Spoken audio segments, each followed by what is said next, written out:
You are listening to Proof Text, a Glossa House podcast exploring scripture with Dr. T. Michael W. Halcomb and Dr. Fredrick J. Long. Welcome and enjoy.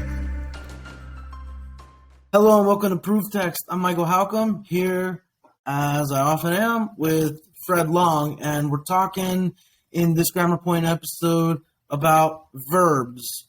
And this is kind of a simpler episode, if you will, because we just want to talk about looking up verbs in a lexicon. Now, Fred, I think you got a big old fat print lexicon in the vicinity there. This is the second edition of Bauer, Gingrich, and Danker. So it's now, I think, the fourth edition or third. But yeah, I think this is called bagged as opposed to bag. I got you. All right. Well, so you can get one of these old fat print versions and use it.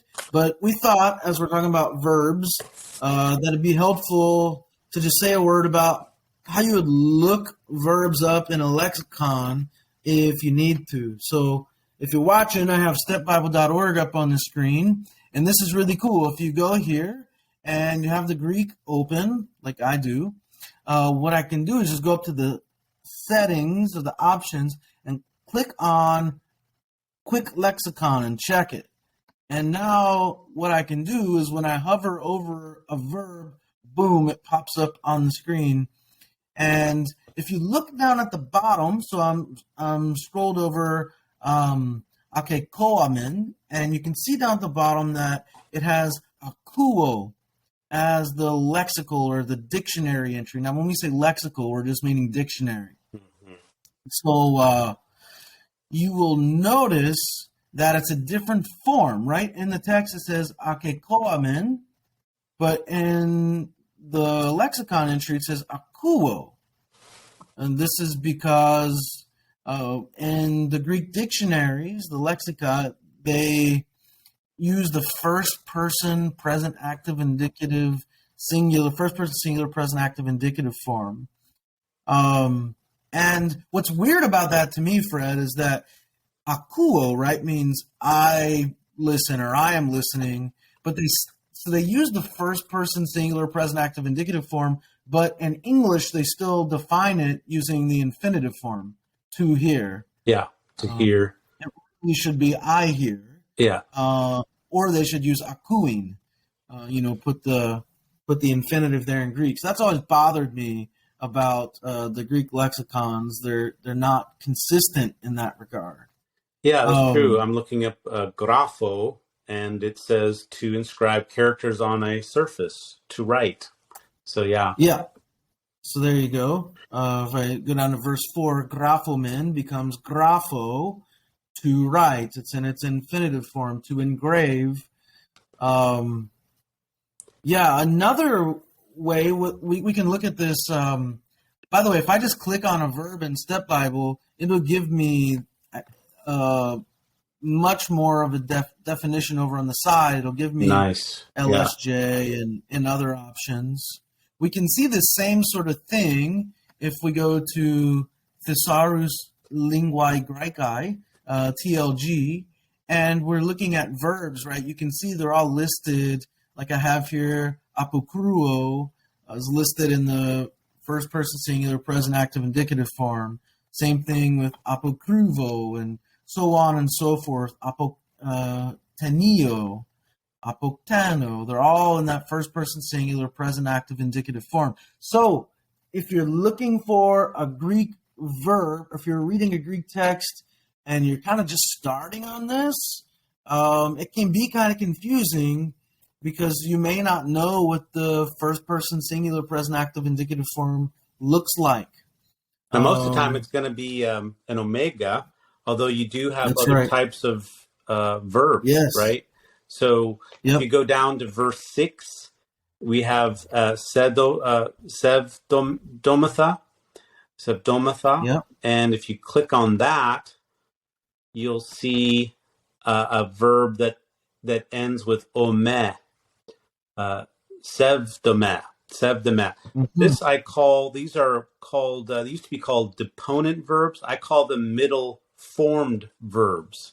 So this is actually a first singular form, but it's using the middle voice form or middle passive voice form. And these verbs have a higher degree of subject effectiveness, where the action is coming in and affecting the subject itself. So yeah, this is a lexical form that you'll see also. And then there are two others, at least, while we're talking about this. Let me see.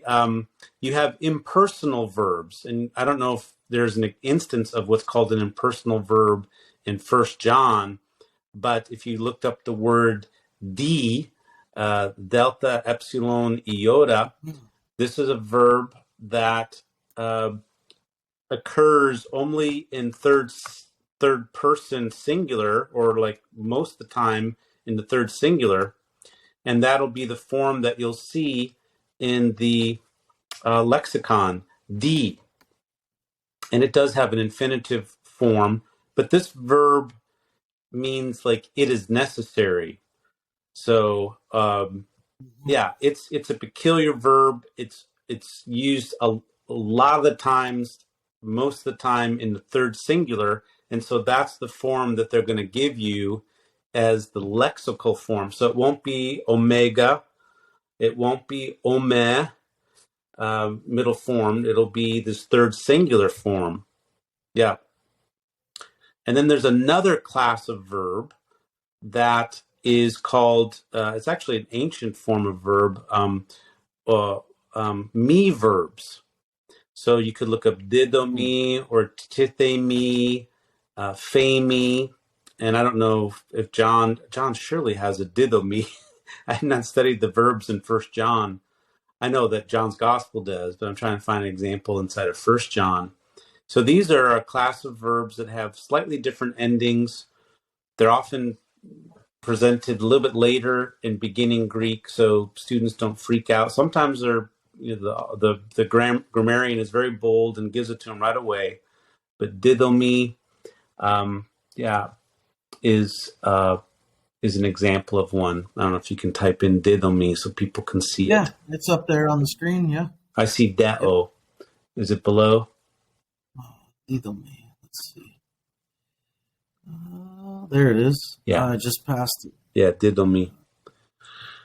Yeah, and these are interesting verbs. There's some rules of formation that actually are.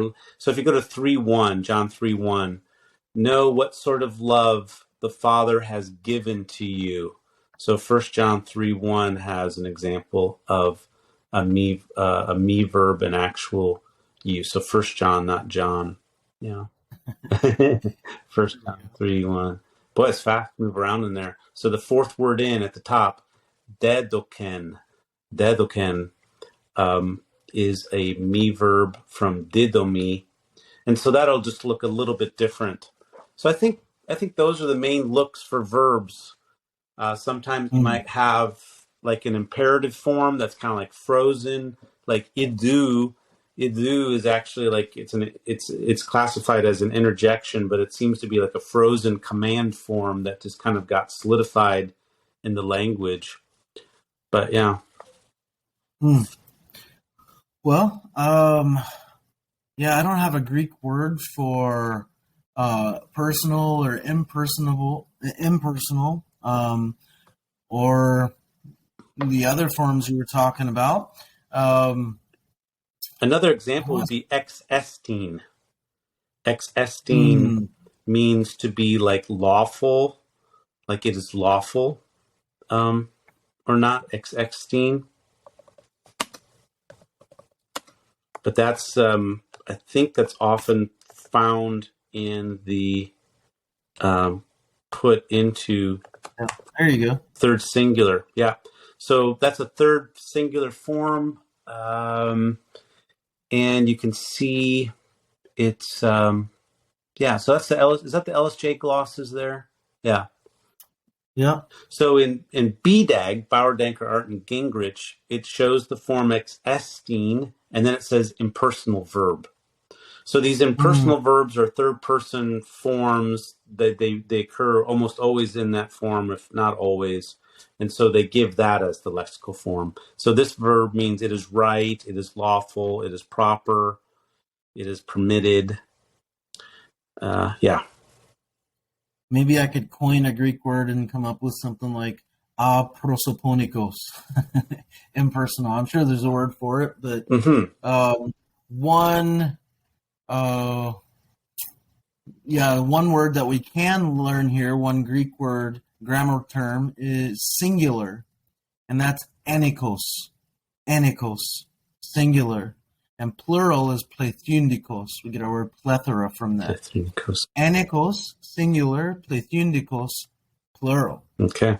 So, some good verb insight there, and we hope that helps. Interested in growing your ancient language skills but not sure where to start? Glossa House can help.